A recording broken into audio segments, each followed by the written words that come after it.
hi. How could someone simply saying hi make you immediately like them? The tough one. I don't know if I could describe myself on camera. I'm self-proclaiming myself as the best rapper in Louisville right now, right here. TikTok took it up a notch. Oh, this Jack Harlow shit kind of hard. Video I see of him, I'm like, Jack Daddy. Harlow does mention my name in the song. This new Jack Harlow song. It's currently going viral right now. And I can push you up. In the upcoming remake of White Man Can't Jump, already been nominated for 3 Grammys. Ladies and gentlemen,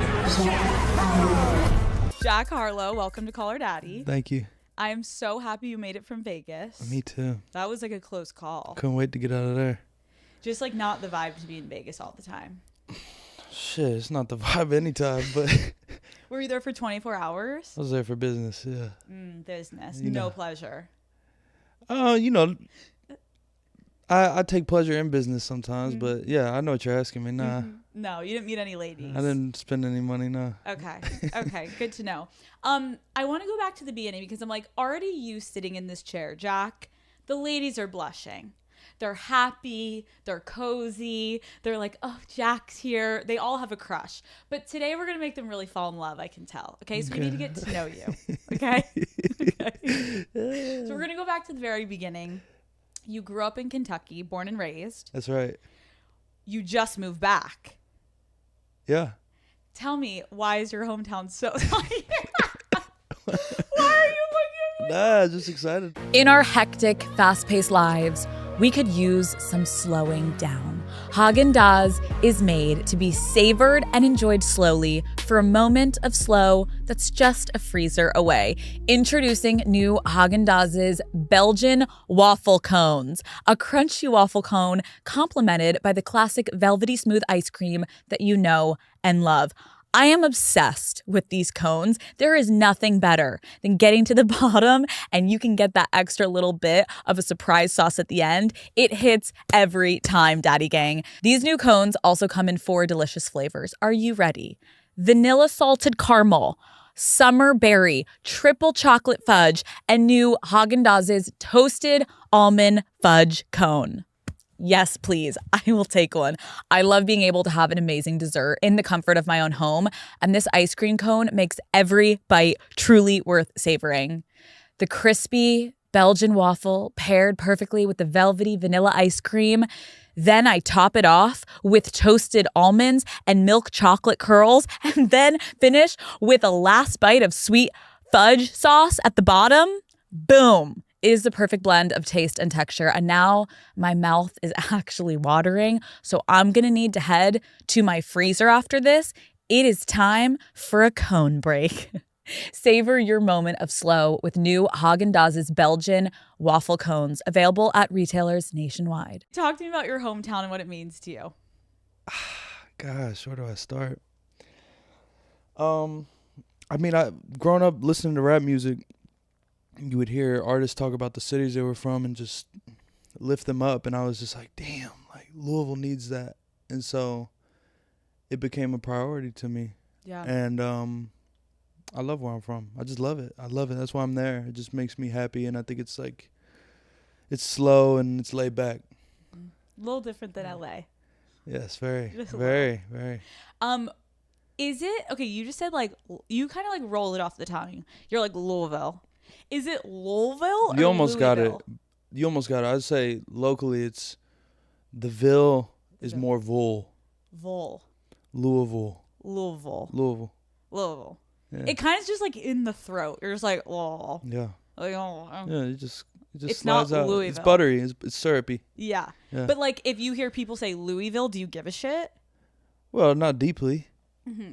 And I'm beyond my like correcting it stage. Yeah. It's not tasteful, but you peep it, you notice. Yeah. Well, because my friends both went to college there, like my good friends. And then when I went for a wedding last year, I was trying to suss out the vibe because I was like, I want to say Louisville, but like I was trying to not like embarrass myself. So I just said Louisville. But then you just said I said it right. So I'm going to just keep saying Louisville. Louisville. Yeah, you're there. What do you think is the biggest misconception people have about Kentucky? It's a good question. It's really good. I see why you're in the position you're in. You know what to do. I'm just getting started. You know what to do. Trust me, I believe it. Well, I'll tell you specifically, the city I'm from feels very misunderstood, I think, in terms of like a national identity, because Kentucky's so dominantly rural, and Louisville is like a full-blown city, like with a downtown, tall buildings, like hundreds of thousands of people live there. So I think we feel a little misunderstood for that reason. So Louisville specifically, there's some misconceptions. I don't want to speak for the whole state, but there's always more than meets the eye. Yeah, there is. Like you. What were you like as a kid? I wasn't allowed to play video games when I was really young, so I read a lot. What'd you read? Novels on novels. I was really into Harry Potter. I just read. I remember there was this series. I'm glad you asked, so I have a chance to shout it out. It's called Warriors. It was about these cats that lived in clans and tribes, and it just had me fucking hooked. I was just, I was deep in it. So, I just loved books. I don't know if I would be able to do what I was doing without the literature in my early life. When I heard hip hop for the first time, I was like, oh, shit, this rhythm mixed with expressing myself was just. I didn't realize you were a Harry Potter stan. Can we talk about that for a second? Well, I'm not a stan, but yes. Then what the fuck are you? Fuck it, I'm a stan. Come on, let's go. I just Oh, you're like easily persuaded. I'm easy, yeah. You're easy. Peer pressure, let's go, Jack. Yeah. The whole time. Easily, I'm very influenced, yeah. Who's your favorite? Of the Harry Potters? Yeah. The characters? Yeah. Who was that Asian girl he was fucking with? She was like there for a second. She had me weak. I can't lie. She had me open reading that shit. The details, J.K. Rowling used to bring it. I was in there 9 years old, pants tightening up. I'm like, what the fuck is happening to me? Do you think the first time you jerked off was when you were like at like the 16th chapter and you were like, all right, you got to put the book down, I'm getting hard? Nah, I know what the first time I beat my dick was. Share with the class, Jack. Damn, I just realized I've been waiting for a chance. Just right opportunity. Jimmy Fallon ain't want to talk about it. No, so. No one wants to talk about that shit. They'll bleep it out. They'll cut the whole somehow thing out. This is right up your alley. This will be the whole promo. This will be it. I just remember. I remember first time I tried to go there.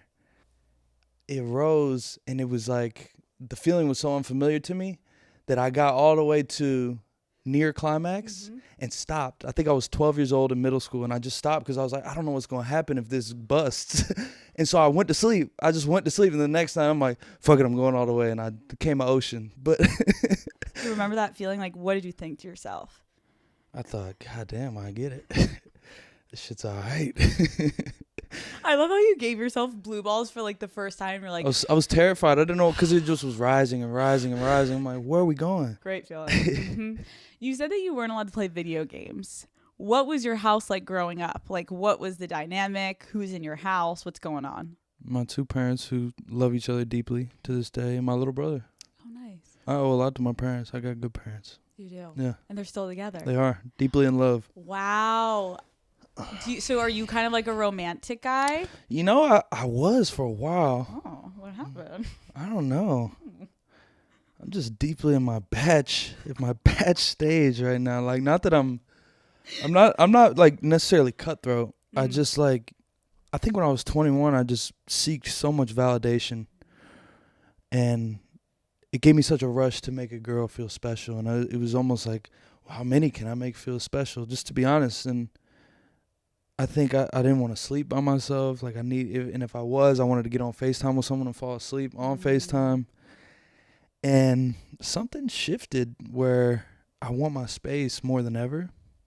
And I'm as transparent as I've ever been. And I'm just tell it what it is, and I'm not worried if it's not right for the other person. It's like, let's keep moving. Yeah, peace out. So it's a different stage. I think something in the last like 12 months probably something shifted. I think I know it shifted, but we'll get there. Okay, so Can't wait to hear your diagnosis. Yeah, don't worry. We're going full diagnosis. This is a therapy session, just so you know. Yeah. Are you in therapy? I am.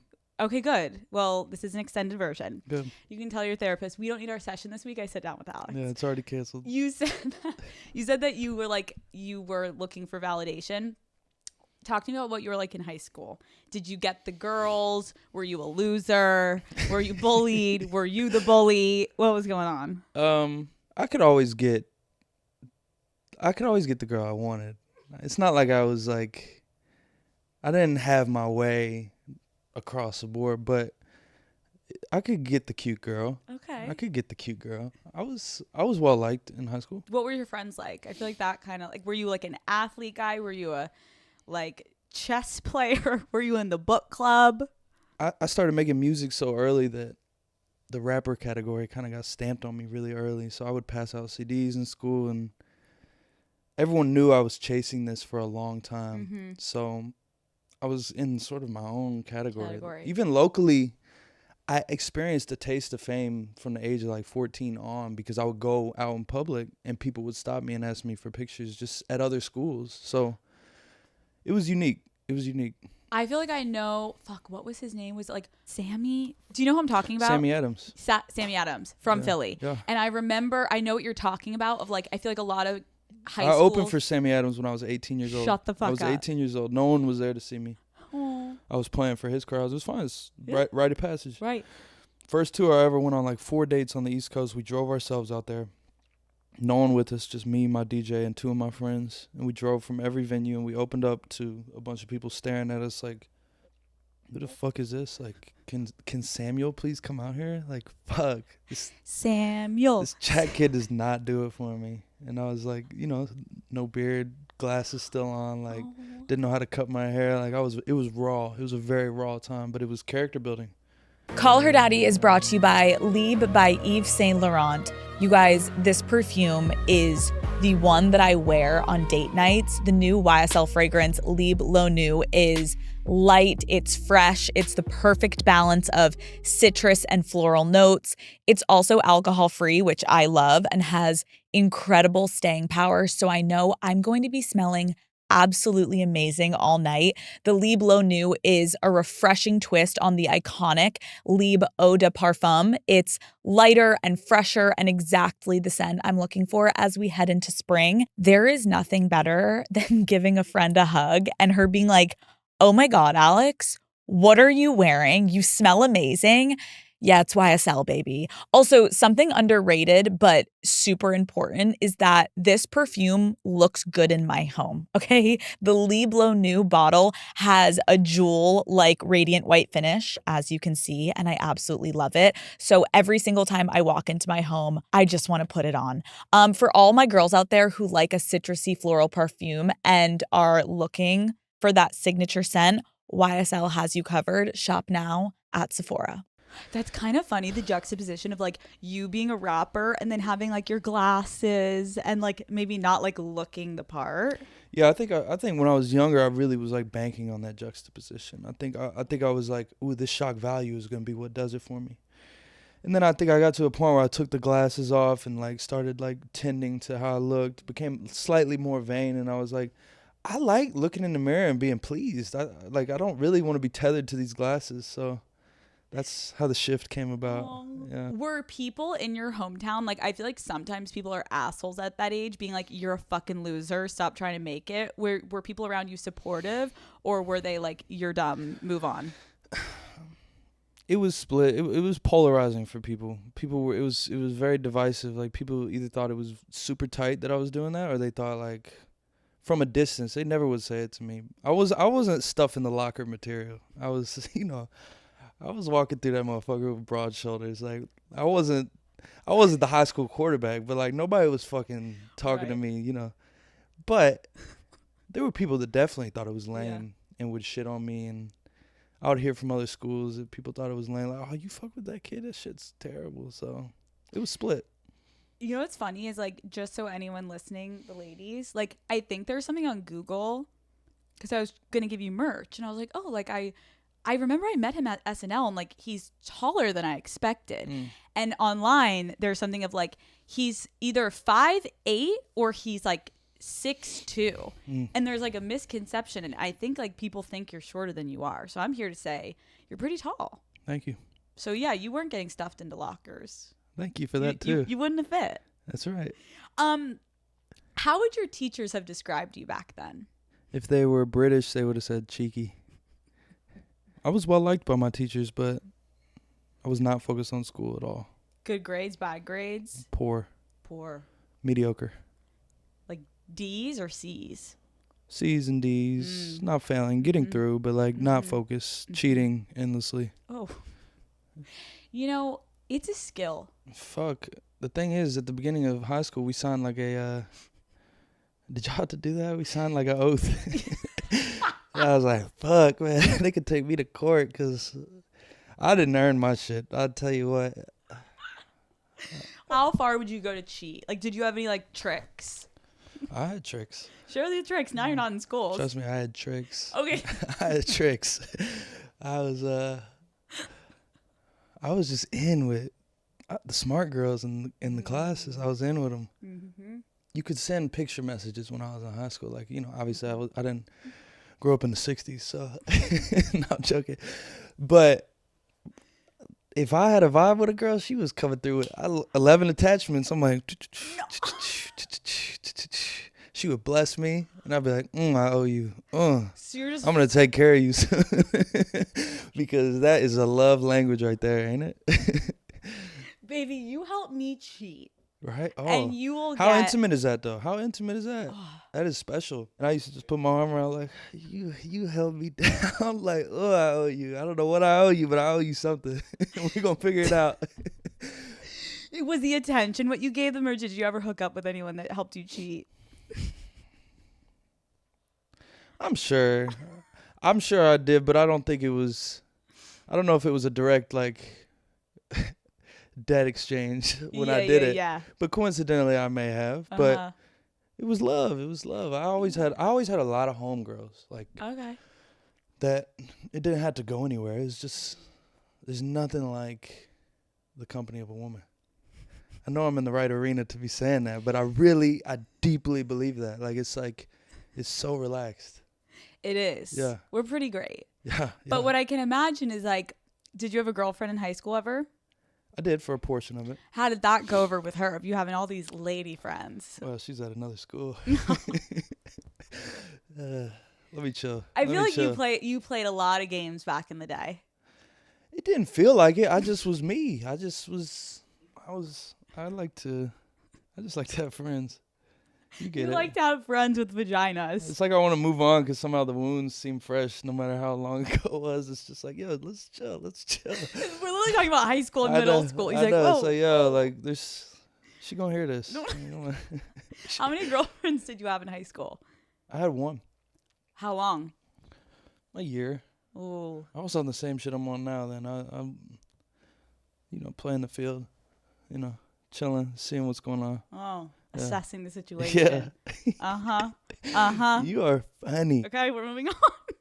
What was the major turning point in your career, if you had to say, like, one big moment where you're like, oh, people fucking know me now?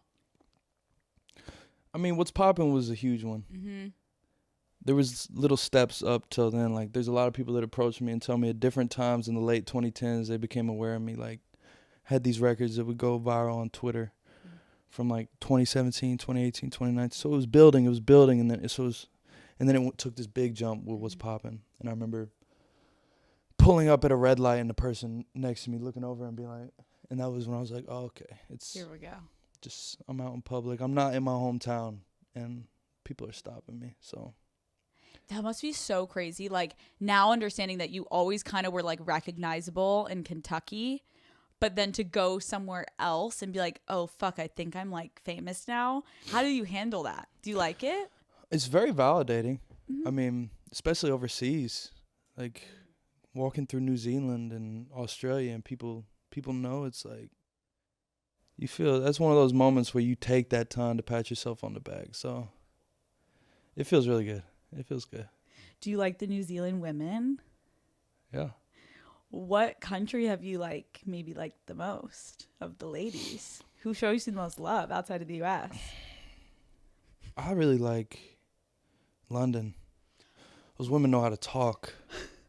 You know what I mean? They know how to talk. You like a woman that talks a lot? Yeah, and well, yeah. You spun that a certain way. Yeah, but not yeah. too much.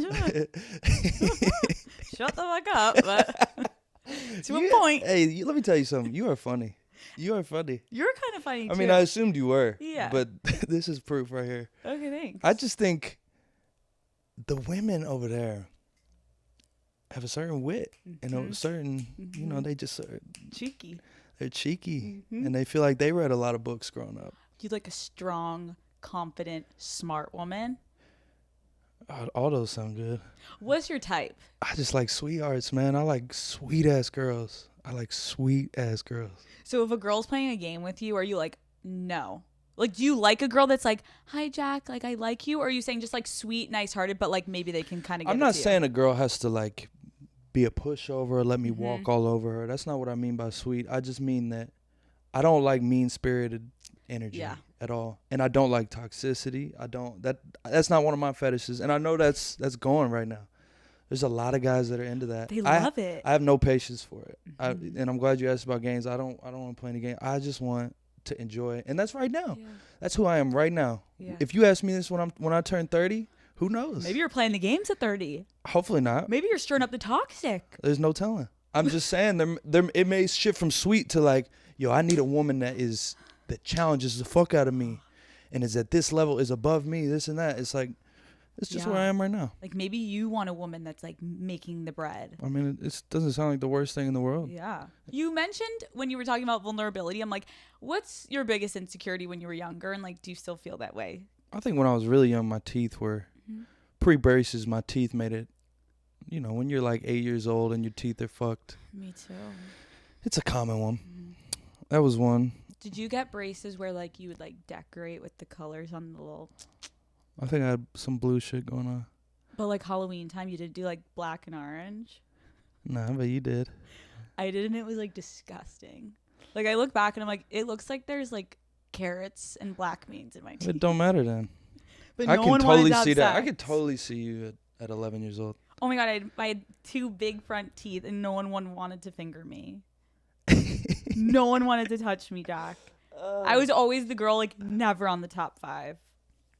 Never getting fingered. Never. Damn. I got the craziest story about fingering. Okay, sure. I low-key wanted to take this shit to NBC, but we're here. You already brought up fingering. I just want to tell you about a pregnancy scare I had. Okay, here we go. In middle school. Okay, here we go. So I had this chick I was messing with, 7th or 8th grade. I think 8th grade. And she was touching me, I was touching her, and a little bit of pre-cum like got on her hands and my hands. And you know about pre-cum, so so then I fingered my girlfriend in middle school. And the next day she hit me and she's like, "Yo, I think I missed my period." And I'm like, "Now hold on." And my mind starts racing, thinking about it all. And we meet up at the buses, and I'm like, "You know, I had pre-cum on my fingers when I was touching you. I don't know do you think?" And she was like, and then days went by. I swear to God, I remember it so vividly. She texted me. I asked her, I'm like, "Did you get it?" And she's like, "I still didn't get it. My period." And thunder struck outside my window. Thunder struck. And I was like, fuck. And I was so convinced this girl was pregnant. And I couldn't tell anybody. I had nobody to talk to. You're like, we're having a baby. Like, my parents, I couldn't have told them I even fingered somebody. Because it was like, what the fuck are you doing fingering somebody? And Little do you know, if you told your parents, they'd be like, let us teach you a little thing about sex. It would have been such a relief. So it's my birthday weekend, ruining my 12th or 13th birthday. Oh. And I remember being at school, and I just like lean against the wall in the hallway as everyone's going into class, and I just slide down the wall and put my head in my hands and start bawling. Like, I start fucking crying because I'm so convinced I just got a girl pregnant and just ruined everything. And it was just dark. And then after school, I just was like down in the dumps. I couldn't tell anyone why. And then she came to me and she's like, "I got my period." I was so relieved. So relieved. But that was one of my first tastes of like grown up anxiety. Did you use condoms ever since? Yes. On my fingers too. Wrap that shit up. You know it. Every time you have sex, you use a condom. Yeah.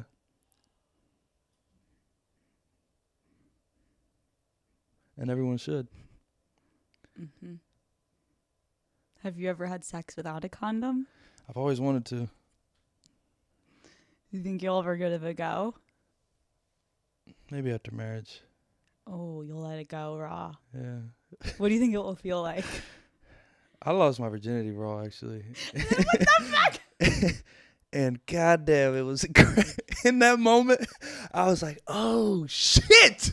Because it had taken me and her weeks to get it in, because I didn't know you had to wet it up. So I was putting dry on dry. I was putting a dry dick against a dry, and I was like, "This shit's huge." I'm like, "This motherfucker won't go."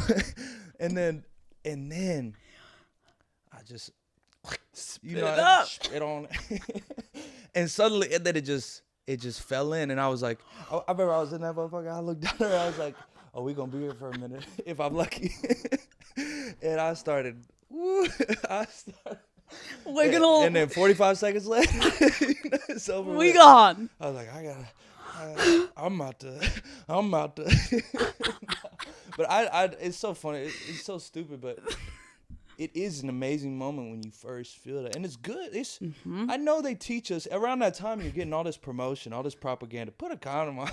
In my head, I'm like, all right. Like, come on, like, I'm going to, but on my first go, I'm not gonna have a barrier between me and that motherfucker. I want to feel that shit. Thank God I did, because I was like, this is humanity. I felt humanity in one stroke. I felt the cause of humanity in one stroke. We know you love Dua Lipa. What other celebrities are you crushing on? There's someone, but I don't think it's mutual, so Oh. I don't really want to talk about it. Yeah, but like, what if you like put it out into the world and it like... And it's not time yet. It's not time. It's Can you not give us a time yet. hint? She's beautiful. Well, fucking obviously. Well, there's only a few that are... No, I'm joking. You're doing great. What does it say? Just in case you were doubting yourself. About this interview? Yeah, you're doing great. Thank you. You're doing great. Thank you. I like your purple pants, your pink outfit. It goes... Did you match it to the studio, or just that happened chance? Like, it didn't... I didn't match it to the studio, but there was something about the fit that felt appropriate. You kind of look like you're the host of this show. You fit more into this room than me. At the moment, but you run this shit. Let's be fucking honest. The fuck. But I'll tell you, I'll give you some. Okay. I like a girl next door anyway. So I don't need any internet presence. I like me a librarian. I like a waitress. Would you like a nurse? You don't know me. You don't know me. You must not know. What? I've written a song about nurses. Wait, really? Girls wear scrubs in my shows. And I'm not being funny. Okay, let's role play. You're trying to impress me. You're taking me on a date. Yeah. Walk me through what we're doing, where we're going. What's the vibe? I really like going to dinner, and obviously that's not revolutionary, but that's just one of my favorite pastimes. Honestly, I love going out to dinner with or without a girl. Like, I just love it. I think I would just set up a plan and just tell you what it is, and we run it. I don't know. I'm not the most extravagant, but I like to be somewhere quiet. I don't want music blaring. I don't want to be yelling over something. I want to be with you in a dark corner in a booth, and I want us to be able to get as close as we want to get, and exchange smiles, whisper in each other's ear, like true intimacy. That's like, if I really want to go on a date with a girl, I don't want to go to a movie. I don't want to go do an activity. I want to be how you and I are right now, but there's ain't no marble table between us. Like, I want to be on each other. When was your last serious relationship? Sometime in the last couple years. How long did it last? A couple years. Have you ever been in love? I'd like to think so. How many times? Potentially once. Well, I hear people describe love, and I'm like, God damn, like, that is something. That is something. But I don't know if I've been intoxicated. Like, I felt deep infatuation. Mm-hmm. But I've been in love with someone once. I've been in love with someone and loved someone, and I felt that. But I don't know if I felt the highest heights I've seen other people go. I've seen people just lose themselves in it. And Yeah. it's like, it's not a criticism of it. I'm more just like, wow, like, that is a deep rush. Like, I ain't never. Had that. Yeah. Mm-hmm. Yeah. Okay. I bet you will one day. Thank you. And then I think maybe you'll say, ooh, like now I'm really in love. Well, that's how it seems to go, right? I mean, my high school girlfriend, like, there might have been a sense of like, oh, we're in love. And then you have another one after that. And you're like, no, this is it. And then you have another. Yeah. Yeah. But don't you, that maybe is just also life. Like maybe you're not capable in high school. Like you actually were in that moment in love of what you were capable of Yeah, and you just keep dialing in your preferences. Mhm. And suddenly you're with somebody that fits where you're at right then. Right. And you're like, oh, yeah, this is what the fuck I've been looking for. Yeah. A brunette that's sweet in a nurse outfit. Done. Oh, you just gave me chills. The fuck? Call Her Daddy is brought to you by Batiste Dry Shampoo. You guys, I am always running from a meeting to a dinner to an event. And if I'm being honest, I definitely don't have time to wash my hair every day. Okay. If I'm lucky, I can maybe wash it like once a week. So I really rely on Batiste Light Dry Shampoo to get me through. This is Batiste's lightest dry shampoo. It is soft, it is subtle, and it absorbs oil without weighing my hair down. Not only does my hair look clean, but it feels clean after just a few sprays. I am also super sensitive to smell, and Batiste Light has no overpowering fragrance. Plus, it absorbs right away without leaving that like grainy white residue behind. I brought Batiste with me to a girls trip last weekend, and I cannot tell you how many of my friends were like, Alex, can I borrow your dry shampoo again? The girls know I am always coming with multiple bottles of Batiste Light in my suitcase because when I'm on the go, I definitely need some help to keep my hair looking fresh. Batiste Light has been a complete game changer for me. So Daddy Gang, go buy Batiste Light Dry Shampoo online or in store at your nearest retailer. I want to discuss some of your song lyrics. You say, I'm vanilla, baby. I'll choke you, but I ain't no killer, baby. You're smacking the delivery. On a scale of vanilla to kinky, where are you at in your sex game? 5. 5. Weak ass answer, right? Come on. Well, it's just like I have my kinks. I can't front, but I also, if you ask the woman I'm with, it's like they're like, God damn, I wish I could get this guy to just fucking arch his back on top. I'm like, I'm not arching my back. You're not putting nothing in my ass. Like, I'm sorry, it's me. It's me. It's just so everybody's got their thing, but I had to be coaxed. I had to be taught. I had to learn. I had to learn how to talk. During sex? Yes. You I were had a to mute? learn. Well, when I was 19, yeah, I was just like, I was a breather. But I started to figure that out. And so, you know, people ask for what they want. And you're like, some of it you're like, okay, this is actually turning me up. But then some of it, like the lyric in the song is like, I'll do that for you. But it's not making my dick harder. But I know it's not about me in that moment. Can you help me understand? We got vanilla and we got kinky, and you're in the middle. So I'm going to say something to you, and you're going to tell me if it's vanilla or kinky. Okay. Missionary sex. The best. As good as it gets. It's that corner booth in sex form, ain't it? Don't you think sometimes people think missionary would be vanilla? But if you do it the right way. I know they think it is. It's fine with me. That's how we got going, though. That's how the Homo erectus was. Like, that's default. Like, let's just face facts. It's default. We've been over-sexualized as a culture, and motherfuckers don't want to look each other in the eye anymore and put their nose on each other's nose and put their tongue down each other's throats while they're getting strokes. Like, come on. Like, there's nothing better. There's nothing better. And everybody has their own preferences. That's fine. It's not objective, but it feels pretty close to objective. Like, what? You can get in there. Like, Yeah. in there. But I think some people really don't want to look at each other. Because they're like, I fucking hate you, but just let's fuck. But you're not like that. You're making sweet love. Typically. Every once in a while, you gotta roll a motherfucker over. But yeah.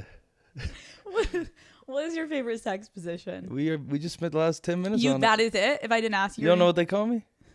No. Wow. What do they call you? You know I make music, right? MJ. No, they don't. You call yourself that. Nah, I don't know why. I got that nickname as a young child. My grandmother called me that at 2 years old, Missionary Jack. Why? I was 2 years old. My grandma, you know that Simba had that shit? Yeah. She wiped some of that shit on my head, and she's like, he's going to love Missionary. What do you think about whips and chains? Obviously, it's in your song. I like no whips and chains, but you can hold me down. It's a no-go. I'm vanilla, baby. I choke I you. love your takes on my voice. She's 28 telling me I'm still a baby. Nah, I don't like whips and chains. I don't want to be tied. I don't. Sucking her toes. Whose? The girl you're hooking up with. If she said Jack. It would take the right woman. There's someone that could bring it out of me, though. I know it. Maybe it's the person earlier that you said you didn't want to say it. But. Perhaps. Yep. Sexting. Crucial. Hot take. Are you the guy that's sending paragraphs? Oh, the romance novels? Are you putting like... Then I bend you over and breathe in your ear. Like, nah. Furthermore, we move forward. I do a lot of... I just like to read with my left hand. Just keep going. That too? All right. I like quick fire. And that's how I text. I like to send 8 words, 6 words, 5 words, one after another. So I'll send somebody 13 texts in a row. I just hate when I read the paragraph if a man has ever sexted me and it's like first and I'm like, oh Jesus Christ, here we go. It's like then moving forward and you're like, let's just. Yeah, I mean that'll make you soft. I can't lie. Once they go like that, you're like, yeah, that's good effort. My next question was a finger in the butthole. I don't want nothing in my ass, but I don't mind somebody. Like, you know, sifting. Credit carding, you know what I'm saying?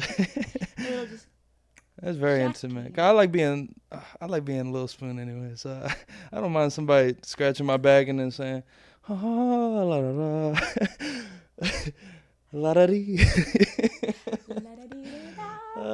What about a little lick? I can fuck with that. I can get cleaned out. I see why you run this shit. You are funny. You are funny. I feel like your DMs are gonna be scary after this episode. Daddy Gang goes hard. Girls, listen to this. Only a few. I'm just joking. Well, how do you feel about hand jobs? Traumatized. I mean, my first pregnancy almost came from one. So, I remember I used to love me a hand job. Really?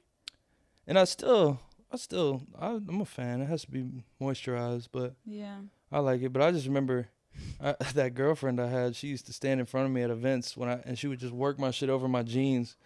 I swear I'd look at that motherfucker later. That bitch was bruised, but at the moment it was like, God, over the jeans. You over know the what pants, just hand job. working my shit. I'm leaving there.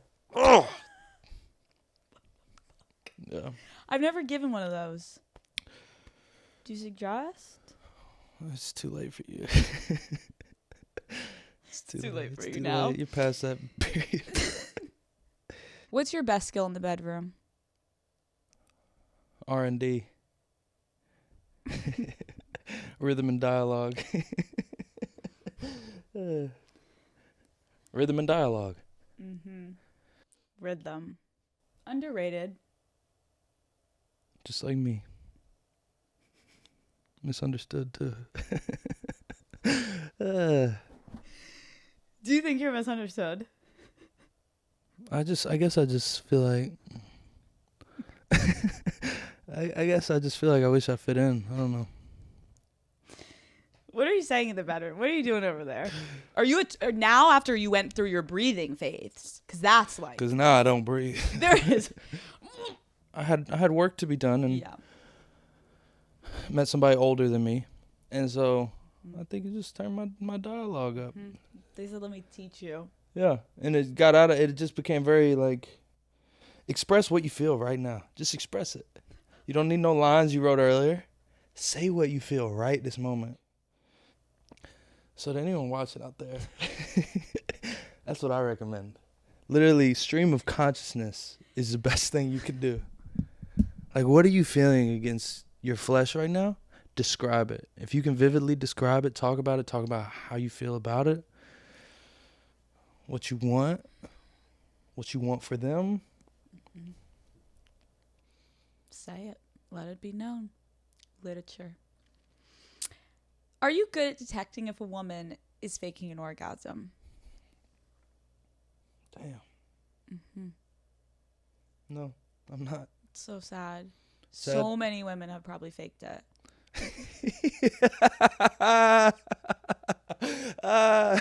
You're awesome. Like, think about all the women.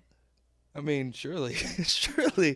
Don't want to go to dinner later. So. For sure, because you're going to pay and, like, you know what it is.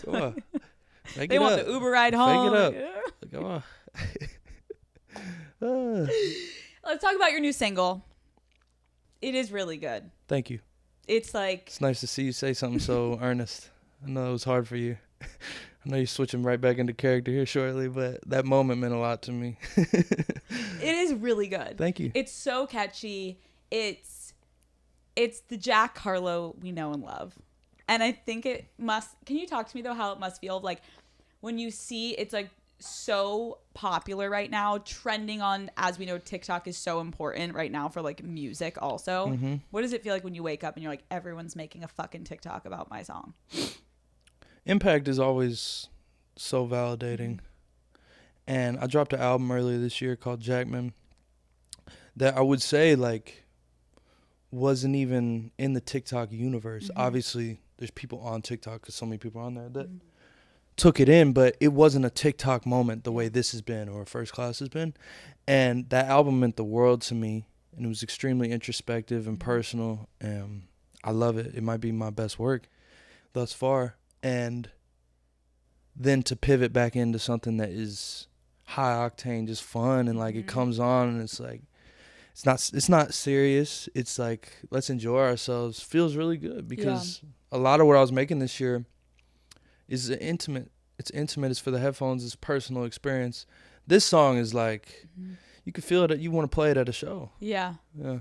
Is that annoying though? Like, as musicians watch, it's like, it's kind of wild how influential TikTok is right now. Of like, there are people that their whole career started because they hit one beat in one song and people are like, who the fuck is this? So like, is it annoying? Do you ever have to think of like what's going to work and like what would maybe be better on social media? Well, for example, like that album I put out, I didn't make a single TikTok for it because it was like, this ain't that. But this song, I knew like, I had such a feeling about it. Like, I just want to, because I know as soon as it came on, I was playing it for people. And it just felt like something like the masses need to hear this. So, of course, you put some thought into like, yeah, I feel like this is they're going to fuck with this. But I don't know if it's annoying. I mean, it's where fucking culture is, and culture continues to move. There was something 10 years ago that was happening to the music industry that was so annoying for people. I mean, the streaming switch, there's a world of people like, oh, this is... And TikTok is a weapon. It's a vehicle. And, of course, there's people that are working on there, but longevity is longevity. So we're going to eventually see who translates it to something more, but it's the weapon right now. Yeah, it's what it's it is. crazy. It's so... It's unbelievable. It's crazy. It's unbelievable. What is your writing process like? I like you in this bag. You do? I know you had this in you. Yeah. I'm a businesswoman. Like I respect the I can hustle. tell. I'm joking. We can like joke around. And I talk see how about much that. range you got. Thank you. My writing process. Typically, I walk through life, have conversations, and I'll say something to somebody, like we're talking here, and a first line will appear to me. And I'll be like, oh, that's a good way to start a song. And I'll just write the first line down. And suddenly I'll have this collection of first lines on my notes. So then I go in the studio and a beat plays. And if I love a beat, I put it on and I start running through the first lines and saying different first lines on the beat. And one of them just will slide right into place. Like it'll just be like, and then my song starts.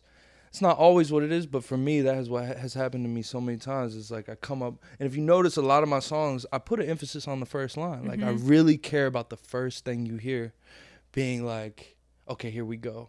And like Tyler Hero for me, the ones that hate me the most look just like me. Like that was something I just had been wanting to say, and you're just waiting for a beat to place it. That's so interesting. Yeah. And then you take the other ones and hold them until you find another beat for them. Yeah, yeah. Or something, and then you have the occasion like on Lovin' On Me, Vanilla Baby I heard the beat, and he was talking about I don't like no whips and chains, and I was like, okay, I get the subject matter.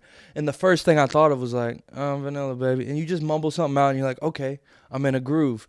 Let me lay this down. So sometimes the beat dictates it. You just get a feeling. That's so crazy. So do you a lot of times go in there and since you're recording, like you'll just say a bunch of random shit that will stick, and then you can listen back and be like, oh, I liked what I said? It's like it gets too messy for me. Yeah.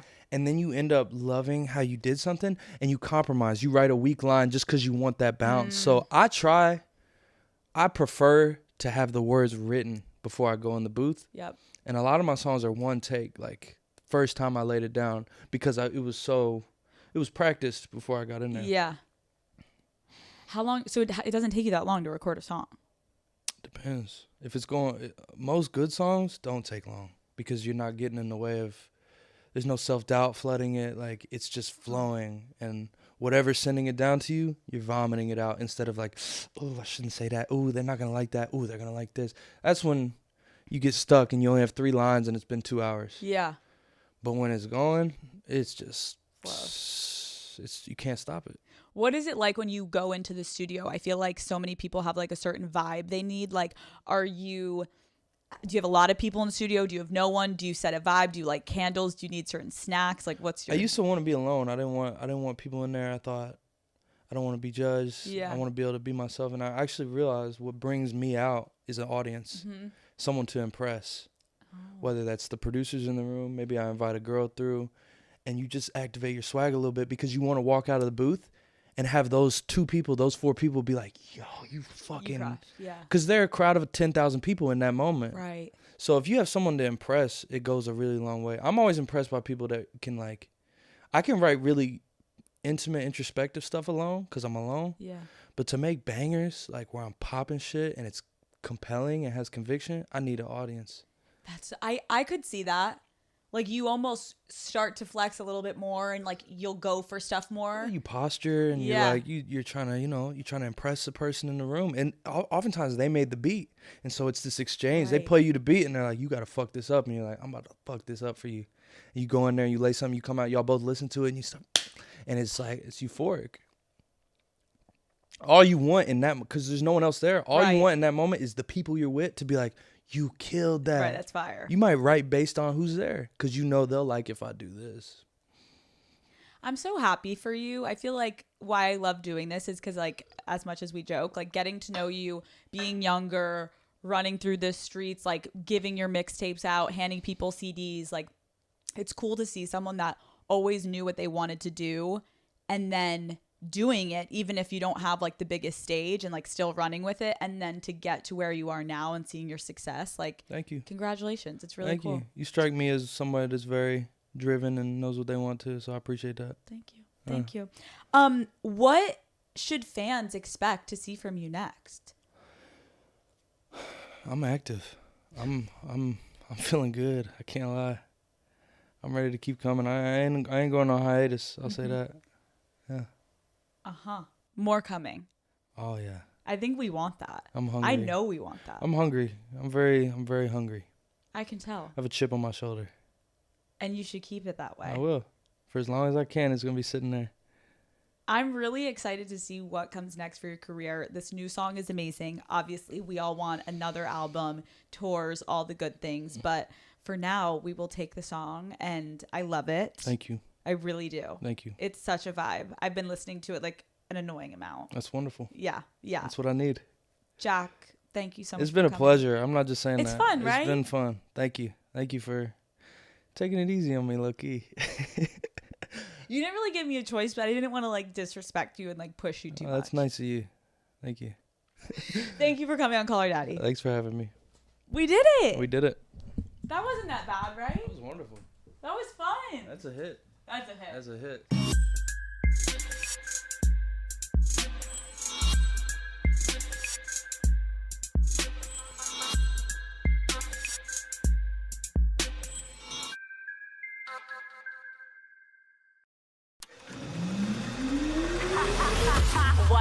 Daddy Gang. It is your founding father, Alex Cooper, with Call Her Daddy.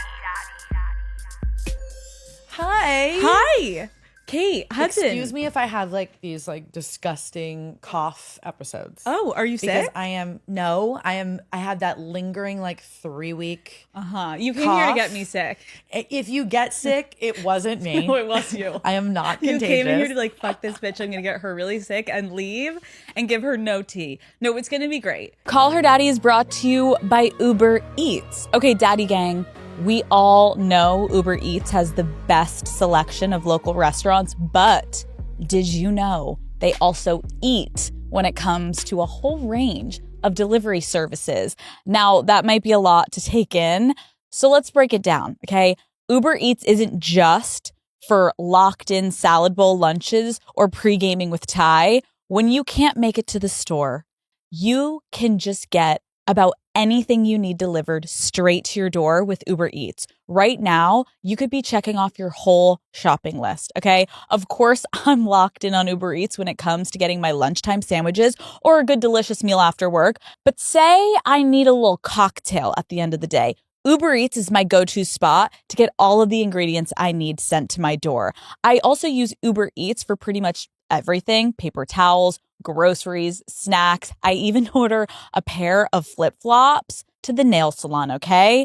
They've got my back no matter where I am. When you can't make it to the store, Uber Eats brings you the store, essentially, okay? There is nothing better than putting on a good show, getting cozy on the couch, and having the perfect meal delivered right to me, along with 5 other things that I forgot to pick up that day. Uber Eats makes it easy to have it all.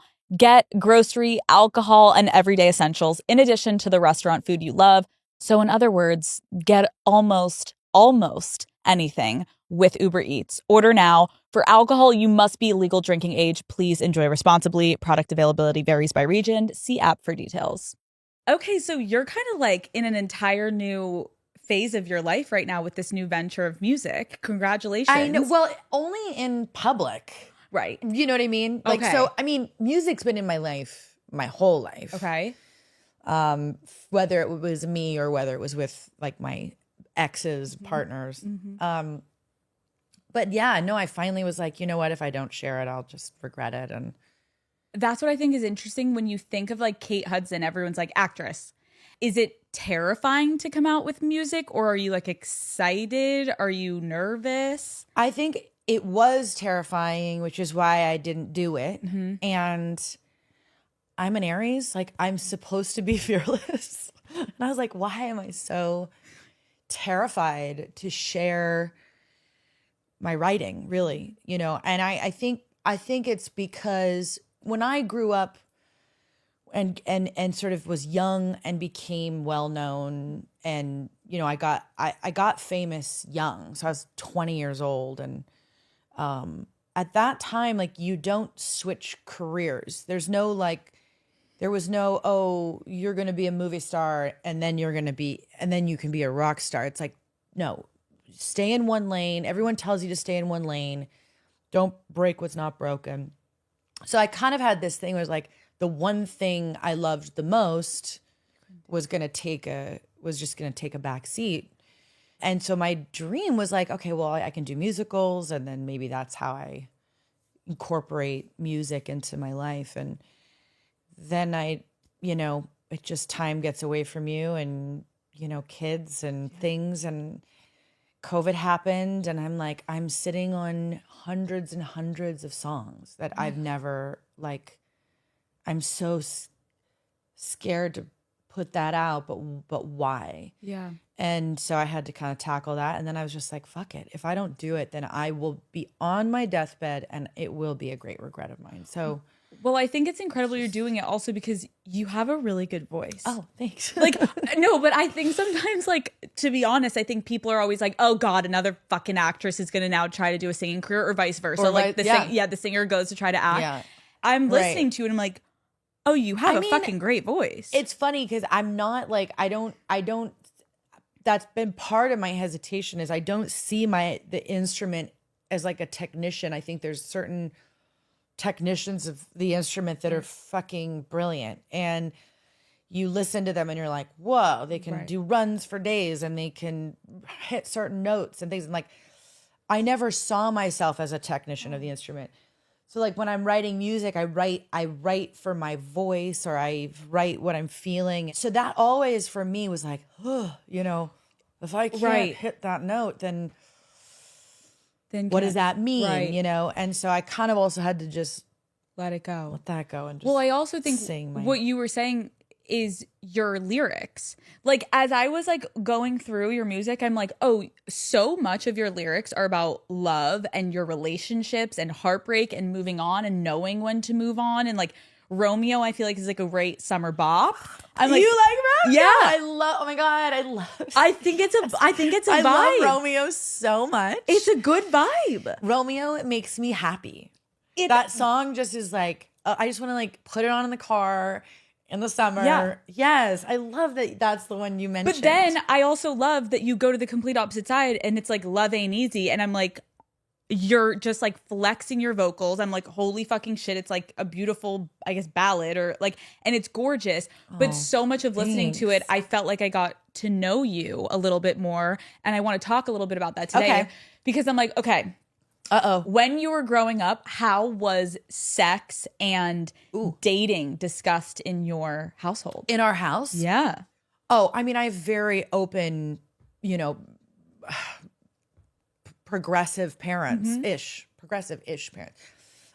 Those were things that were always very open. Okay. And I think part of why we were never super rebellious was because there was no mystery around those things. So, you know, even like partying, like my parents loved to have a good time. And we grew up seeing them enjoy their life, laugh with friends, you know, talk about naughty things sometimes, overhear things that were like, what are they talking about? Right. But this mystery of like connection and why we connect with people was never something that was like hidden that we didn't talk about, you know? I think that's a good point because I feel like, not to shit on the kids that's parents were so strict, but I had a similar upbringing where like my parents were like very open about things. So I was never like, I want to go experiment and do all this shit behind their back because fuck you, you're making me stay home.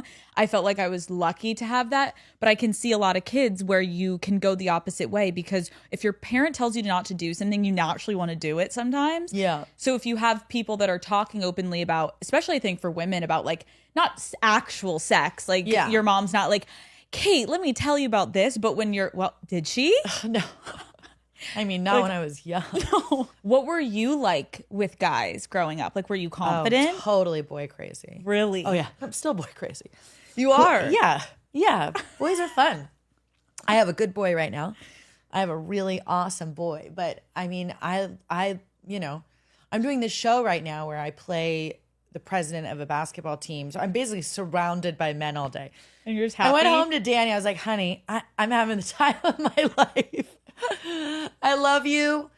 And I am very committed. But I feel so lucky. It's like I was born for this job. Stop. But I was very boy crazy. Okay. And but I was also a very prude. Like, oh, really? Like love to have fun, love to be flirty, super prude. Really? Yeah. What was your personality in high school? I didn't want to be there.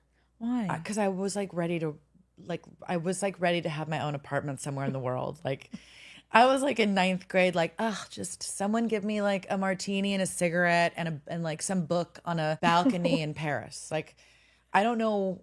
I can see it a little bit in my daughter. Okay. It's just like, I wasn't into the high school party scene. Mm-hmm. I wanted to be in theater. I wanted to be singing. I wanted to be like traveling the world. I was like ready. Got it. To me, high school felt like it was holding me back. I get that. You know, I get that. And I was like, you're just holding me back. You know. Now I look back at high school and I feel like it was like one of the great experiences of my life. You know? Right. But I was definitely like the mom of the bunch.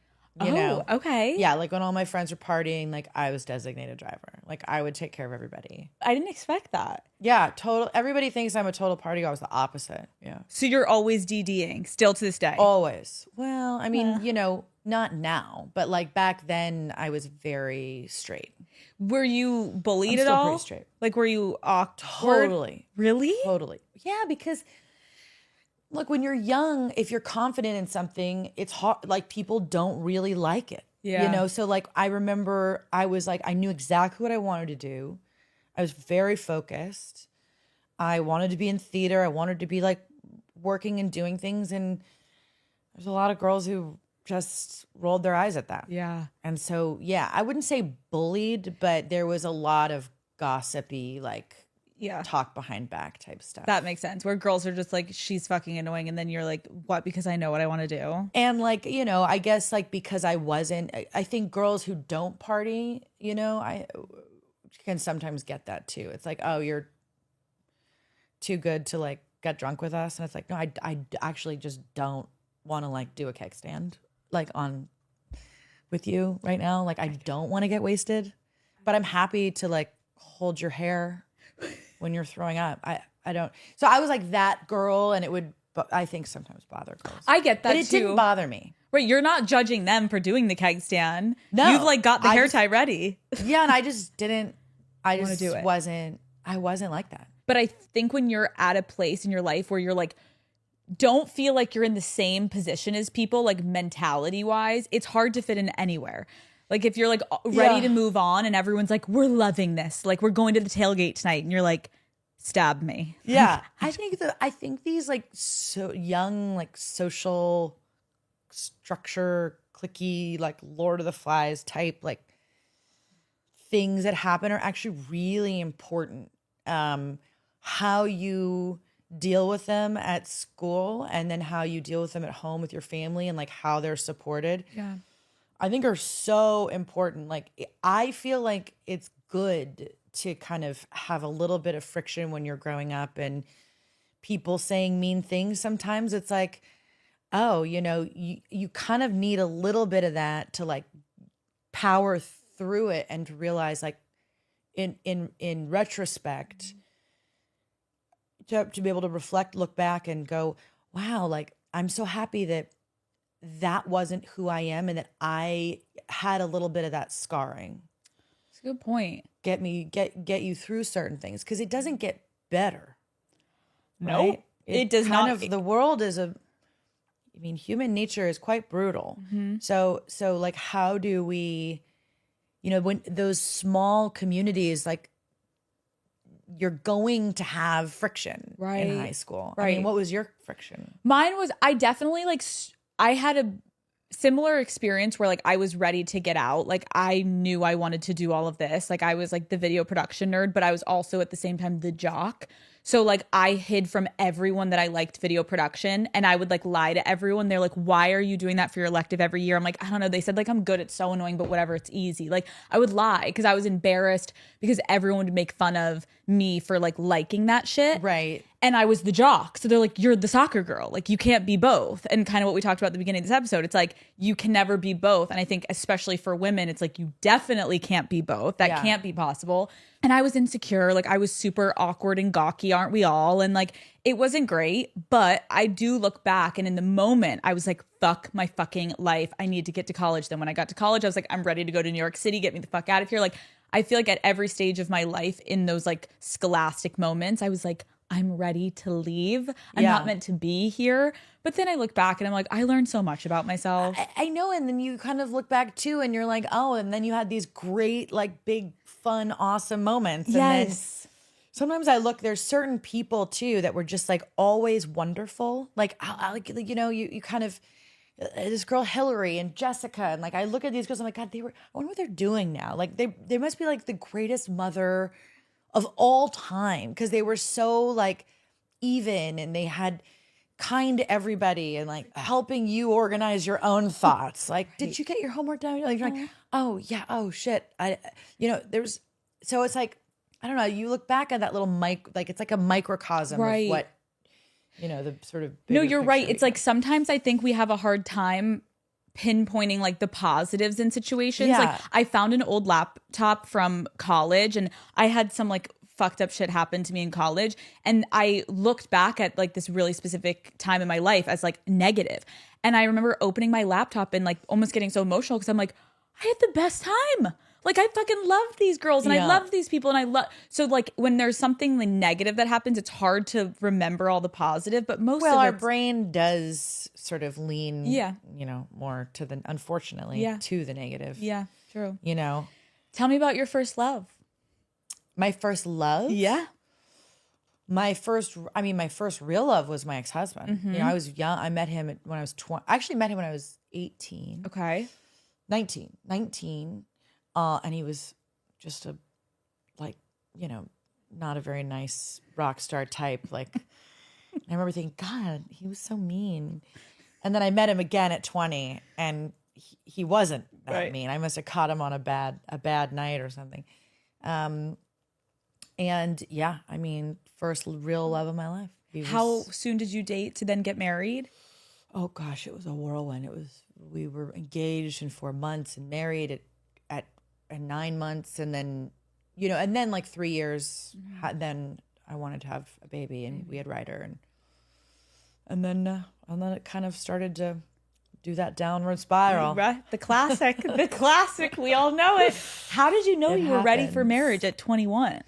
There wasn't an ounce of me that wasn't like, I didn't question it for a second. Really? Yeah, we were so connected, and Chris taught me so much about love and connection, and you know, it was just a wonderfully passionate relationship. Did anyone around you be like, Kate, please don't get married right now? No, like the people I live in let people make mistakes, you know? It's Okay. like, So your mom didn't care. She's like, yeah, and by the way, not a mistake. I look back at my entire, you know, life at this point, and I'm like, I actually feel like I might have gotten it right, you know? Like, love. there's this sort of construct that we're supposed to do it a certain way, which I understand because I really believe in the unit, and I think it's what's missing right now. But I do believe that a unit can exist differently than this sort of like very kind of religious concept of like marriage and male-female relationship. Like, I really believe that a unit can be, even if someone is alone in their life and hasn't met the love of their life, that they could have a best friend, that they live close together, and they can raise their children together, and like have values inside of that can be really important for children. So like, you know, for me, having the means and the ability to choose to be more healthy in relationships means that it's easy. It's kind of been easier for me to exit unhealthy relationships. Interesting. Right. So whereas if I probably didn't have the means, it would be a much more challenging thing. But inside of that, just because you're not supposed to be with someone doesn't mean that you can't create a big, beautiful experience. Which Totally. I don't know how I've been able to do it, but it's like we just do it, all of us. What would you say? Because like, I think you're right. And I love how you describe that. I think so many people can be judgmental if you don't follow like the traditional route. Like, it's like 21 is too young, but then like 30 is too old. It's like you can't fucking win as a woman. Yeah. What was like the best and then the hardest parts of like being married in your early 20s? I just like jump in the deep end of everything. So it's sort of like, I mean, the best thing was that I, in a time that could have been probably not very grounded, I've always sought home. I've always sought, I like my cozy, you know, I'm a homebody. And I've always wanted a big family. I've always wanted to work hard and have a big, fun, crazy life. But like, you know, I like to be home. And so even when I was young, I longed for that family connection. I grew up like that. So, and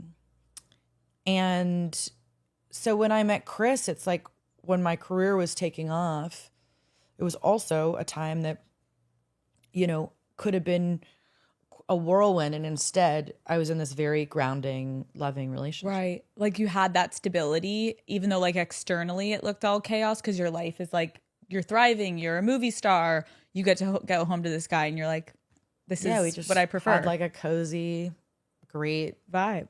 Yeah. Life. I think something I was reading about you that I think is really relatable is like you talk about how when your marriage ended, you still had like so much love for this person. And I'm wondering if you have any advice for women listening of like maybe someone just went through a breakup and they're still so in love with their ex, but they know they need to move on. Like, how the fuck do you do that? Well, let's be very clear. Like, if I didn't have children, I probably would never speak to this. Stop. I'm kidding. No. You know, the thing is, like, I don't know if it has something, it's just, I guess it's just it's an attachment thing, I guess. It's like how we attach to pain or why something isn't working or what the expectation is of what you wanted from the relationship, and then that expectation letting you down. And then people suffer because they've sort of put such an expectation on what something's supposed to look like. Versus my choice through life is just like being more open. And that doesn't mean that it's without pain and sadness and working through stuff and reflecting and taking accountability. But like, and I'll come back to the accountability part because I think that's the most important thing. But at the end of the day, you know, I believe you love, you know, someone. If you love them once, you really love them in some way forever.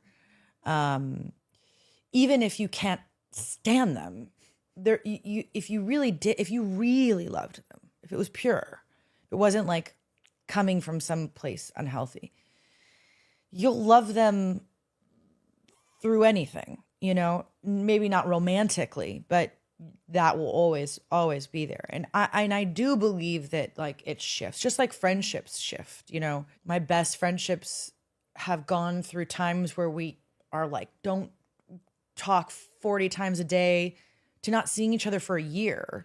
But there's always that kind of foundation. I believe that with great loves of your life. And I will always, even in the hardest times, be able to see the people that I've been with and that I've shared intimacy with, like in a loving way. I also believe that that's a choice. Like I choose to do that. You know, I do that because I think it's more peaceful for me, which makes it more peaceful for my children.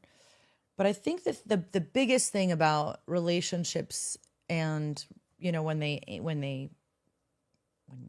end, is like how you're being accountable. And I think most people hold on to all the shit when they're not taking accountability for their own thing. You know, it's like, it doesn't matter. There's always two people in the relationship. So you can't just point a finger out. You always have to look back and, you know, the old one finger and three pointed back at you thing. It's a great point. I love everything you just said because I think I had a conversation, I think it was with Camila Cabello, and she was like, yeah, like it's tough. Like, where does the love go? Like when you break up with someone that you loved so much, it's a strange thing to know, like they're alive and they're out there. Yeah. And I'm here. And well, that's why that Gautier song was so huge. It was so like, it hit a nerve for everybody. Yes. Somebody that I used to know. Like, God, why didn't I write that? Fuck. You know, but like, yeah, I mean, it's tough. But what did she, No, she basically just said like, it hurts, but it's like, you know, it's not supposed to be anymore. We change constantly as people. Like I'm the same person, but a different version of myself. When I was 21, oh my God, I was madly in love. I'm not in love with him anymore, but I still, yes, I think you're right. I choose to know that I still have love for all of these people that I loved. I think when it ends really badly, if someone like did you fucking dirty and cheated on you and you find out and you're like, oh my God, I think you never respected me, fuck, that can hurt. But again, it's like, how did it get to that point? You can always look back at yourself and be like, could I have done this or could I have done that? And sometimes they're just a piece of shit and you're like, you couldn't have done any better. I had a friend who said something really, really great, which is like, you know, when you're in something and you're going through a wave, you know, he was also talking about it kind of like a DNA strand. Like, you know, people say it's like a roller coaster, but it's more like when you're with someone for a long time, it's like it circulates, you know, it moves. And I thought that was a very kind of a beautiful image for a long-term intimate relationship. And as it's shifting, when you start to feel yourself off balance, like it's much easier for us to go out, to externalize it and go, I'm not getting this, or I'm not receiving that. This is what that would look like over here. And what if I had this over there? And what I believe happens as you get older or healthier, maybe not an age thing, but like, is when you go internal, that issue or that wave or that cycle, it starts to move differently. Yeah. You're not seeking anything externally. You're only really looking at it internally, which can only in turn really make the relationship more intimate. Yeah. And honestly, more, you know, I would say connective, because you're not seeking it from somewhere else. And then if you get to that place where you're like, I don't know if I can do this anymore. It's not coming from anything you need from the outside world. I think that the concept of accountability in relationships is like not talked about enough. And I love that you brought it up because it also gives you so much more autonomy over your own life when you actually take accountability, as opposed to being like, he did this to me. And he's like, no one can do anything to you other than like, I mean, unless you're in like a very, very scary. Oh my gosh, yes. Like Abusive. Put all of that aside. Right. Yeah. Like if someone's making you feel a certain way, like you have the ability to control your own emotions and your actions and what you're doing and how you're reacting. Yeah. And like, look, you know, everybody holds their own wild card. Yeah. Right. And like sometimes that wild card works for some people and it really doesn't for others. And if you're holding two completely different wild cards, it can get fucking really tumultuous and wild. But if you're holding the same wild card, you know, if someone is like, hey, here's the deal. I want an open relationship. I could never be faithful to you. I'd be like, oh my God, thank you for saying that. I can't be with you. Right. But like, I have so much respect for your honesty. But if you're like, this person told me he couldn't be faithful to me, but I decided to be with this person anyway, and now we're in this tumultuous relationship and I'm miserable, I'd be like, if I was my own girlfriend, I'd be like, babe, this is that's more on about you. Right. Than it is about him. Like he told you. He was honest. He was honest. And you still rode the wave. And yeah, you're holding different wild cards. Like, what are you up if to? you were like, great, then I'm going to do the same. Totally. And then you guys would have you'd be, you know. No, it's a great point. It's like sometimes we also, I think people, and it depends on where you're at, I think health-wise, it's like when I was younger, blinders on. I'm like, he told me this. I'm like, no, he didn't. No, he didn't. He didn't say that to me. I'm like I'm like short-term memory. And it was because I wanted what I wanted and I wasn't listening to what was being said directly to my face. Right. It's like, oh, you're an idiot. Like he literally told you he's cheated on his last 17 girlfriends. What'd you think was going to happen now? Right. Like, I'm going to change him. No, you're not. And also, you know, a lot of people, I think, find themselves in relationships where people feel insecure and they want to put people down and you take it. And at some point, I think a lot of women I know have been in this situation. At some point, you know, you can point your finger out at them, but some point you're like, why am I accepting this? Right. Like, why am I here? Yeah. Yeah. And it kind of feeds that like, you know, push-pull thing that a lot of people get very like toxically into. Love. But no, I used to love it. I was like, oh my God, You're I'm like, alive. laugh. I was like, hey, I'm alive. Like, and now if I like would meet someone at that point in my life, I think when I got to like later in my 20s, I was like, I'm exhausted. Like, absolutely get the fuck away from me if you're like playing games. But in my early 20s, like it kept my heart beating. I was like, this is a thrill. And it was just all because like I didn't want stability at that point. you gotta learn. Right. You gotta be like, right. Yeah. I have scenarios for you because you have Okay. wisdom. I'm going to give you a scenario and I want to know if you would keep seeing the guy or if this would be a deal breaker. This is an advertisement from BetterHelp. You guys know I am a huge advocate for therapy. There is nothing more important than investing in yourself. Overall, in our society, mental health awareness is growing, but there's still progress to be made. I know there can be a stigma around seeking mental health support, but when people hesitate to get help, it doesn't just affect them, it impacts families, workplaces, and entire communities. I definitely noticed a huge improvement in all of my relationships once I started taking the time to work on myself and prioritize my well-being. So let's encourage everyone to take care of themselves and break the stigma. Finding the tools to feel healthy and happy makes everything in life feel more manageable.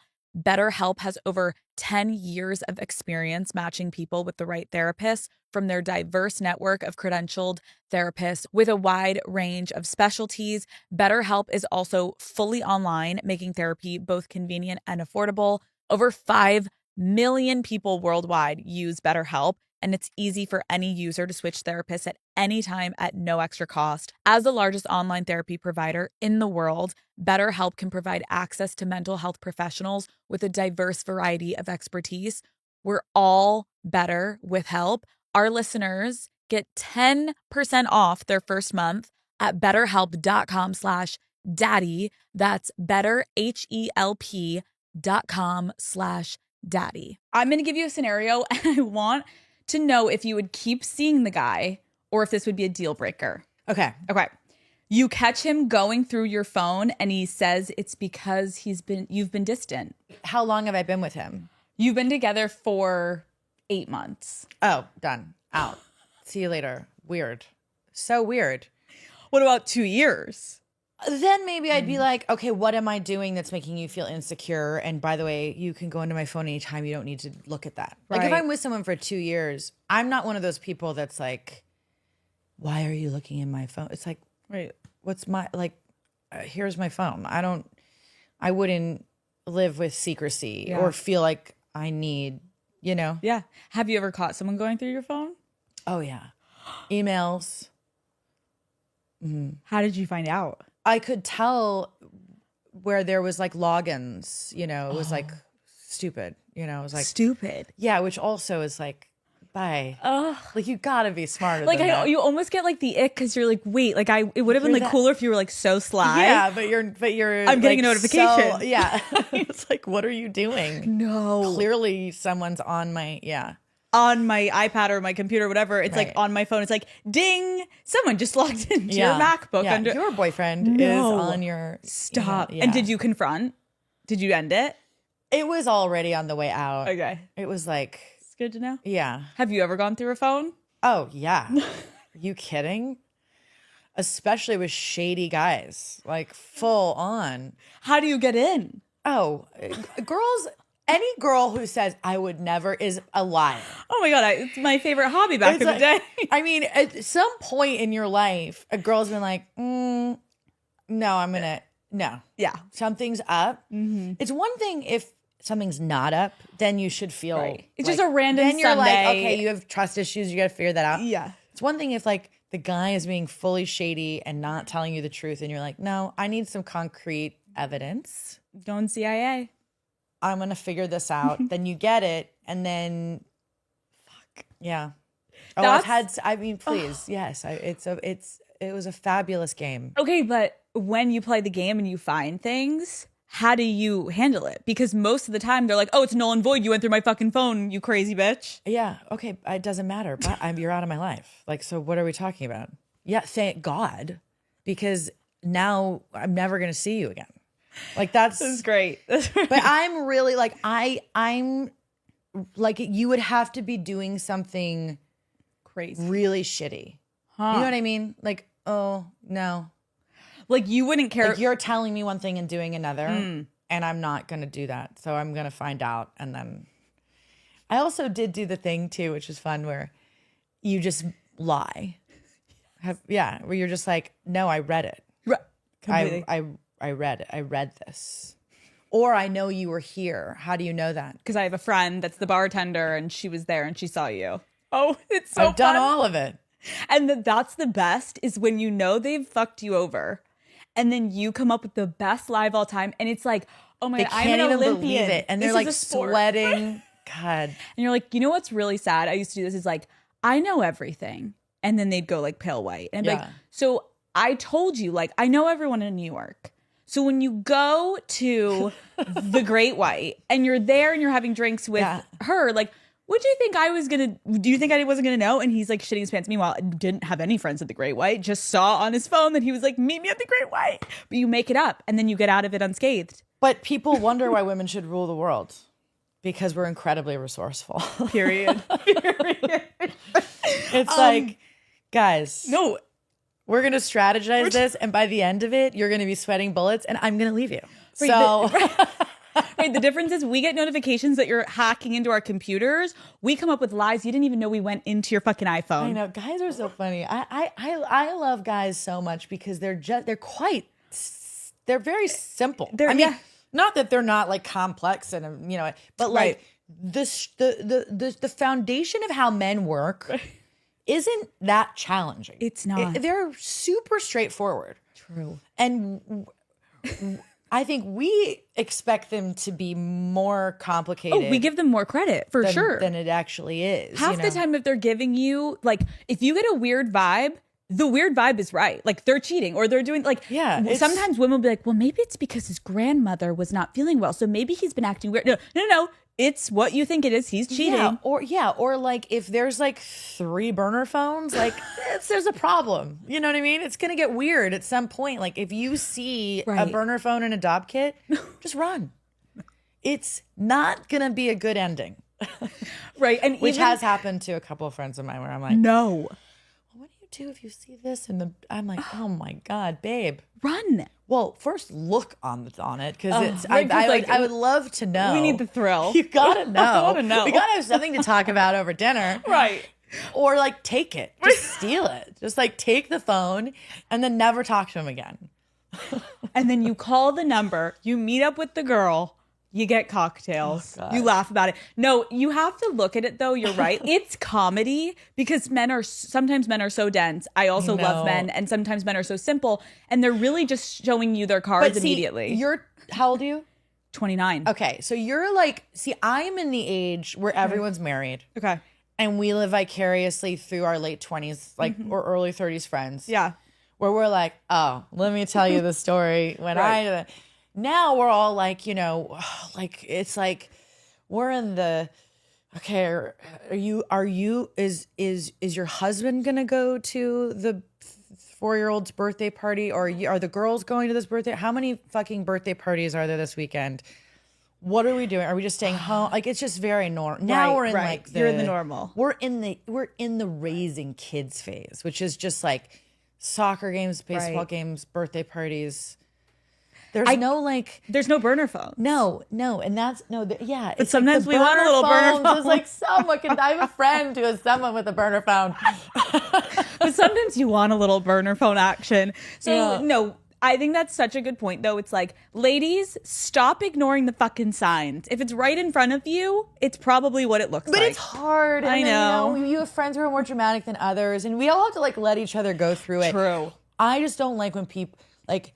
We know when it turns and it's unhealthy that we need to like rally around our friends. True. Like if something is not right and they're kind of stuck in a really unhealthy, and it's like not funny anymore. Yes, when it's not funny anymore. Yeah, then you're like, okay, you know what's going on? Right. And it's almost like when the girl dinners, because all of girlfriends talk about each other, and it's not even like behind your back. It's like, oh God, she's with him again. Like we know he's gonna cheat again, and we love her to death. From that, when it gets to like, I don't even want to fucking hear about it. Like you've literally exhausted all of us. That's when it gets scary because you're like, now you've alienated yourself, and we feel bad as opposed to be like, Jessica, what are you doing with him again? We can't help you. It's like or like support it. That's hard. when it gets hard. Yeah, that's hard. Okay, he's really close friends with his ex. Oh, interesting. How close is close? Like they get lunch, I would say every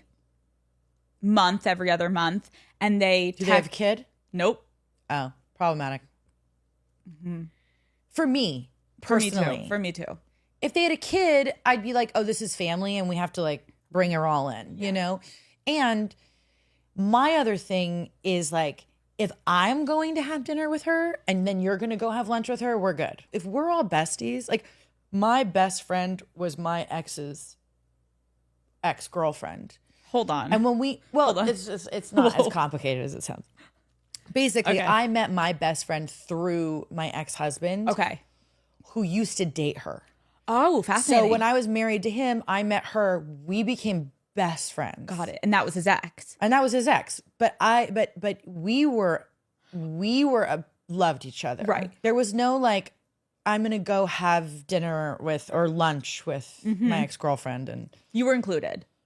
oh yeah, and she'd rather be with me than hang out with him. So like that makes sense to me. I agree. I think it does depend sometimes on like, did you meet did you know the ex?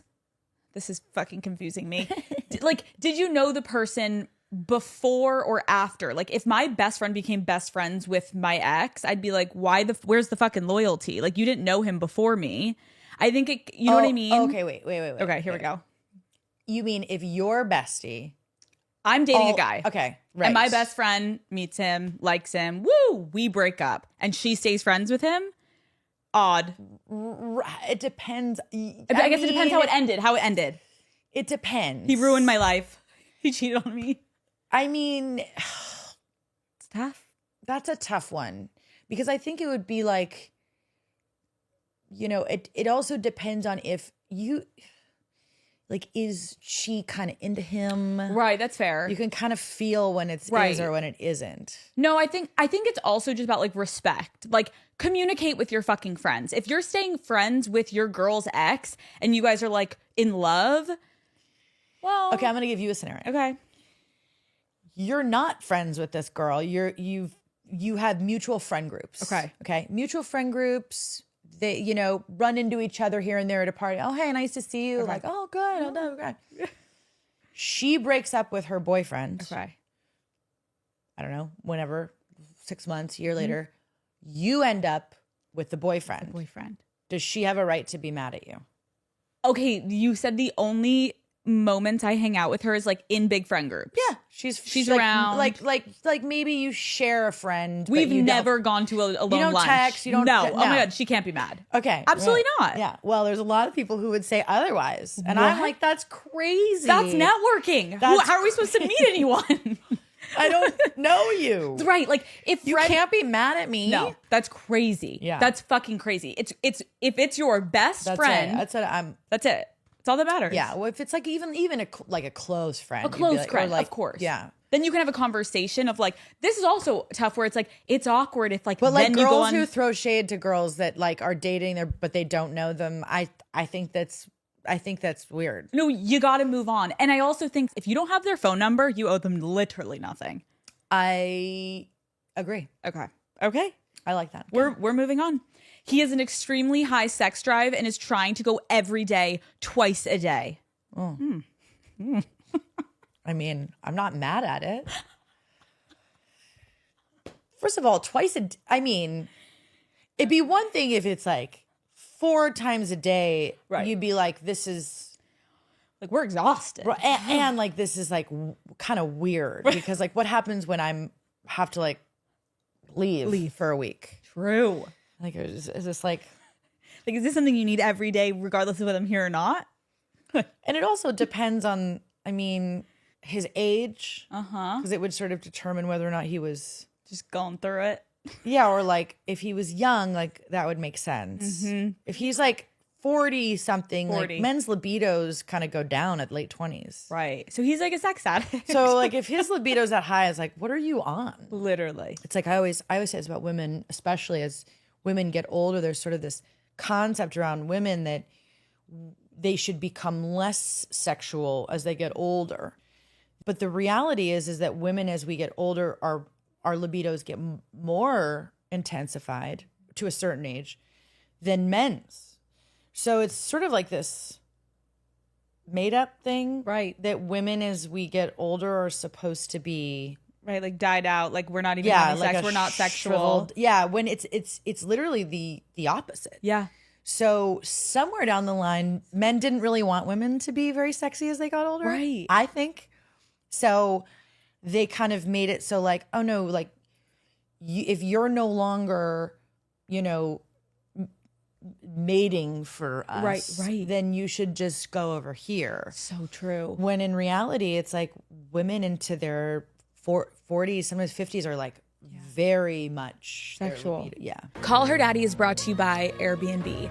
Daddy Gang, I have so much travel coming up this summer, and the thought of being away from Bruce and Henry for long periods of time makes me unwell. I'm getting a rash just thinking about it, okay? So anytime I can, I choose to stay at an Airbnb. Not only does Airbnb allow me to bring my dogs, but it also ensures that I'll have the privacy to really unwind during a vacation. You're welcome, Matt.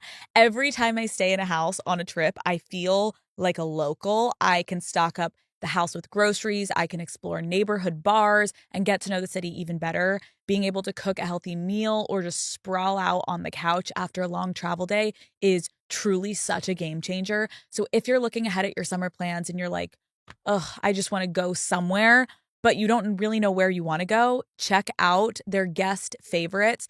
Airbnb compiles all of their guest favorite homes into one place so you can be inspired to book a cozy getaway, a hiking trip, or a weekend staycation somewhere with a hot tub. Whatever you're looking for, guest favorites can help you find it. Sometimes my priority is a house with a gym. Sometimes that's actually a lie. It's Matt's priority. For me, sometimes it's more about like having the perfect bed to rot in. Maybe it's a hot tub, whatever it be. It's all about balance. As you book your 2025 travel, my number one tip is to check out Airbnb first to find the perfect place to stay, because your accommodation can really make or break the trip. Did I read this correctly that your therapist once told you to take a break from men for a year? Yeah. Where did I say that? Yeah. I took like a full year off. You did it? I was like, what? Wait. I couldn't flirt. No, yeah, none of it. But it was great. How old were you when you did this? 30 something. I was like at that place where I was like, I don't want to keep repeating any patterns anymore. I have a great therapist who was like, I can help you, but you have to like do it. Right, you got to like get off the sauce, Kate. He's like, get off the sauce. And well, my thing is I always get distracted, Right. You It's like to flirt. You like boys. You said you love boys. I love the, like, ooh, this is fun. I'm going to text this person. But it was really interesting because he took me like, basically, I was like, okay, well, I guess I can't even text guys. You couldn't flirt. If a guy came up to you, you're like, just not interested. Yeah, I mean, I could talk to them, but I was like, I couldn't give them my number. So I'd be like, they'd be like, can I have your number? I'd be like, no. Like, my therapist said no. I'm not there right now. But it was strangely empowering because it got very uncomfortable for me in the beginning, like the first couple months. I was like, my mojo was like, I was just like, oh God. I was like, just felt like I was like, what am I doing? Right. Like, what, I'm not like, not me. Yeah. It just it's not fun, And so I was like, well, and then because we were going through very specific type of therapy, it was really about like figuring out certain things that were happening with me. And then I had this one sort of breakthrough that was very emotional that I don't think I would have been able to access if I had any distraction. So like it allowed me to see things much more clearly. And then within 6 months, I was like, I didn't care about my phone. I didn't care about, like, if I was going to go out and meet my girlfriends, I wasn't like that thing where I'm like, oh, I wonder if so-and-so would be there, or like, ooh, we should maybe call up so-and-so and then do that. There was no desire for me to be doing anything that had anything to do with potential, flirtation. Right. So, then when I was in with, doing that, and I remember my therapist a year later was like, okay, I think you can flirt again. I was like, what? I can flirt? And he's like, yeah. I was like, what does that mean? He's like, how do I flirt? I forgot. And then I remember all these guys would start texting and I'd be like, I didn't have the same attachment to it anymore. It just went away. It was like, I didn't get that ooh, Right. I was just like, oh, no, it just didn't have the same pull. Interesting. It sort of became, and then the guys that I would normally have been like, ooh, was like, nope. That's It was incredible. pretty amazing. So you lasted the year. Oh yeah, I'm very disciplined. Damn. Yeah, it was good. 1 year. 1 year, and yeah, it's pretty And then incredible. I was a lot longer because I was so happy single. I was single for 3.5 years. Being single is incredible if you're in the right place and you're mentally focused on yourself. You're So I great. am fucking great. I don't need anyone, and that's where you want to get to when you're single. I love it. I have empathy love for it. women that when you get out of a relationship, you almost have those withdrawal symptoms of oh my God, I'm used to having a partner. I'm used to having them here. And then Yeah. you get good at being alone. You're like, And I don't think if I would have done that, if I didn't do that, I would never have ended up with Danny. let's talk about Danny. Yeah, because Danny, he's just such a good man, and I'm not so sure I was attracted to the good man. I mean, I was attracted to good men, Right. but that the uncomplicated Right. kind of. I liked a feisty, wild type, and whereas Danny has that in him, his values are very sturdy, and he's such a lovely person. And I would have never, I think, allowed that in if I didn't take those 3 years of just being so happy in my life alone.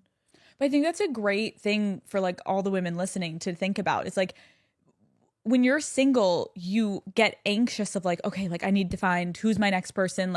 Oh my gosh, my clock, what am I going to do? And it's if you just chill, half the time when you get to the end, you're like, oh, I don't need anyone. They got to be fucking great if I find someone. There's this really funny, I of course get fed all these Aries Love it. memes. And there's this one where they're like, I'm an Aries, of course I da. And there was one person who goes, I was I'm an Aries, of course I love to be in relationships. And then he's like, you like me back? And just runs in the other direction. And I think there's a little bit of the Aries thing, which is we like newness. Yeah. Adventure, excitement. Yeah. So the sort of good man, solid relationship is Aries, I think, a little bit in our head of a little bit is this gonna is there gonna be something that's gonna keep this interesting, or is this the rest of my life? And I think a lot of fire signs would relate to this. And so for me, that those 3 years was oh, I'm actually really I loved being without because I was so happy alone. That sort of excitement thing was that's actually not really, you don't need it. What's gonna, You're I'm exciting. yeah, I excite myself. that's right. It's I can create my own Facts.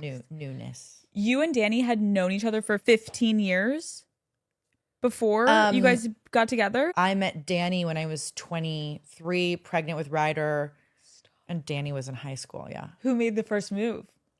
Danny. Yeah, he was very, very slow burn. Oh, So slow. I was like, this is weird. Is this a thing, or is this not a thing? He's really cute. He's really great. that's so cute. I know, he's the best. I honestly, I'm just, it's I'm so happy. Good for you. Because I think it's incredible when you find, I love when you find people in your life that you I can tell you're you're glowing when you talk about him. I could just I really believe that there's a lot of different people in your life that you could have, right? It's Yeah. the options are endless. Yeah. When people are I can't find anybody, I'm like, you're not looking in the right places. Like there's somebody for everybody. You have to just be open to it, and it has to, and you have to let the expectation go. Yeah. Like he's not going to look the way you want him to look, and he's might not, you know, all this, like, this is my vision board. Like, be comfortable if the person on your vision board is the opposite of who the guy you end up falling in love with is. Because I really believe that, like, part of what stops us from experiencing, like, great love is that we are shrinking the idea down to something really small, and so we're not open to like you may be with someone that's right in front of you, but you're like, but that's not what I wanted, and you're like, but if it's right, it's right. Like, don't run away just because it's not your vision board, bitch. Like, throw out Pinterest. That's right. Like, that's right. But it's good to have vision boards. I like it, but like be open to something totally different. What does independence look like for you in a relationship? Great question. Oh, this question's so important. I think, like, it's so hard because communication. I think in order to be truly have, like, independence, you have to be good communicators, because everyone's idea of their needs are so different, you know? And I am very independent. It's the other thing about Danny. He's so, like, he just, like, lets me be you. Be me. And it's like, I could, you know, I could be like, I really want to go out with my girlfriends tonight, and I really want to be with you. He'd be like, go, babe, go. And I could, like, be out till 4 a.m, end up on some thing, and come back and be like, oh my God, I had the craziest night. I did that. And he's just, like, totally okay with it. Like, in a good way. He loves when I'm happy. And if it's the other way around, I'm like, why were you out? Hold on a second. What were you up to? 4 a.m?